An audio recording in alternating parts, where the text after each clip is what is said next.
আসলে এই দলটাকে যদি অ্যানালাইসিস আমরা করতে চাই তাহলে আমার কাছে মনে হয় 6টি ভাগে ভাগ করা প্রয়োজন। সেটা হচ্ছে top order, middle order, late middle order, spin department, pace department এবং ফিল্ডিং। টপ অর্ডার নিয়ে যদি আলোচনা করি তাহলে আমরা দেখতে পাচ্ছি যে এই দলে 2 জন স্পেশালিস্ট ওপেনার গিয়েছে, সেটা হচ্ছে লিটন এবং তানজিদ তামিম। এই দুজনই আমার কাছে মনে হয় ওপেনিং করবে, আর মেকশিফট ওপেনার হিসাবে খেলবে মিরাজ এবং নাম্বার 3-তে খেলবে হচ্ছে শান্ত। এই যে টপ অর্ডার আমরা দেখতে পাচ্ছি, এইখানে কিন্তু লিটনকে নিয়ে অনেক আলোচনা হচ্ছে, বাট আমার কাছে মনে হয় Liton is a kind of a player যে খেলা অনেকটা এগিয়ে দিয়ে আসতে পারবে। তানজিদের যেটা হচ্ছে যে শর্টস খেলতে পছন্দ করে এবং আমার কাছে মনে হয় ম্যানেজমেন্ট এই কারণেই তাকে চয়েস করেছে। যতগুলো ওপেনার আছে তাদের ভেতর থেকে তাকেই চয়েস করেছে এই কারণে। আর মিরাজ হচ্ছে আমার কাছে মনে হয় is a kind of unsung hero এই দলের।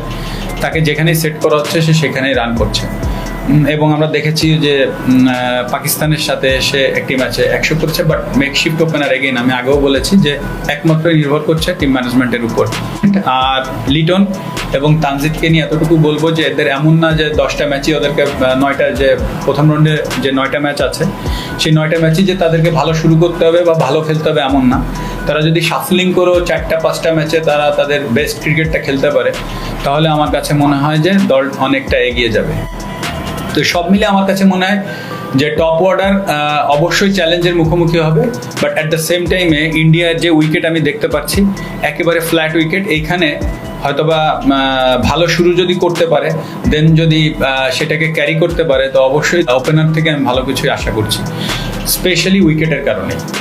এবার যদি মিডিল অর্ডার নিয়ে চিন্তা করি, মিডিল অর্ডারে অবভিয়াসলি সাকিব ব্যাটিং করবে, নাম্বার 4, নাম্বার 5-এ ব্যাটিং করবে তৌহিদ হৃদয় এবং নাম্বার 6-এ মুশফিকুর রহিম।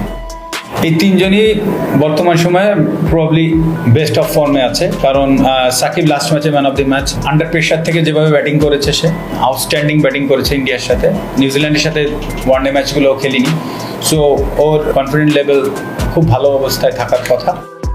তৌহিদ হৃদয় যেভাবে ব্যাটিং করছে আমার কাছে মনে হয় যে তৌহিদ হৃদয়কে নিয়ে পুরো বাংলাদেশের সবাই অন্যরকম কিছু ভাবছে যে এই ওয়ার্ল্ড কাপে তৌহিদ হৃদয় হবে one of the best batsman Bangladesh দলে।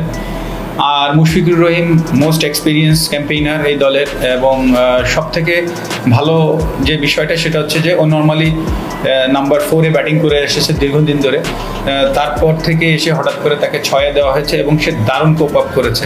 মিডিল অর্ডার যেটা মনে হয় এটা বাংলাদেশের এখন রিসেন্টলি সব থেকে ভালো ফর্মে আছে এবং আমি বিশ্বাস করছি যে এই মিডিল অর্ডার আসলে বাংলাদেশ দলকে টেনে নিয়ে যেতে পারবে।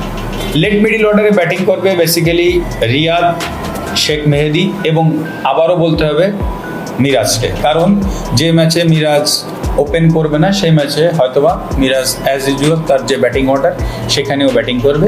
মাহমুদুল্লাহ রিয়াদ এবং শেখ মেহেদি এখান থেকে আমার কাছে মনে হয় কোনো ম্যাচে শাফলিং করতে হতে পারে, কারণ যে ম্যাচগুলোই স্পিন বোলিংয়ের প্রয়োজন হবে সেই ম্যাচগুলোই হয়তোবা রিয়াদকে বসিয়ে রেখে শেখ মেহেদিকে একটা চিন্তা করতে পারে। বাট এটা অবশ্যই দল চিন্তা করবে। তবে আমার কাছে মনে হয় লেট মিডিল অর্ডারটাও আমাদের সোফার ভালো আছে। যদি টপ অর্ডার মিডিল অর্ডার একটা ভালো শুরু করে দেয় অবশ্যই লেট মিডিল অর্ডারে কাজটা সহজ হবে। সেক্ষেত্রে মাহমুদুল্লাহ রিয়াদ এবং শেখ মেহেদি লাস্ট ম্যাচে আমরা দেখেছি ইন্ডিয়ার সাথে কুইক 20+ সামথিং রান করেছে এবং ওই ম্যাচটা আমরা জিততে পেরেছি কিন্তু ওইখানে এবং নাসুমের ব্যাটিংয়ের কারণে। সো আমার কাছে মনে হয় যে তারা ভালো করছে এবং সেই সাথে মাহমুদুল্লাহ রিয়াদ স্ট্রাইক রেট নিয়ে সবাই অনেক কথা বলেছে, বাট আমি সবসময় বলে এসেছি মাহমুদুল্লাহ রিয়াদের ওই অ্যাবিলিটি আছে ওইখানে ডিফারেন্স তৈরি করার।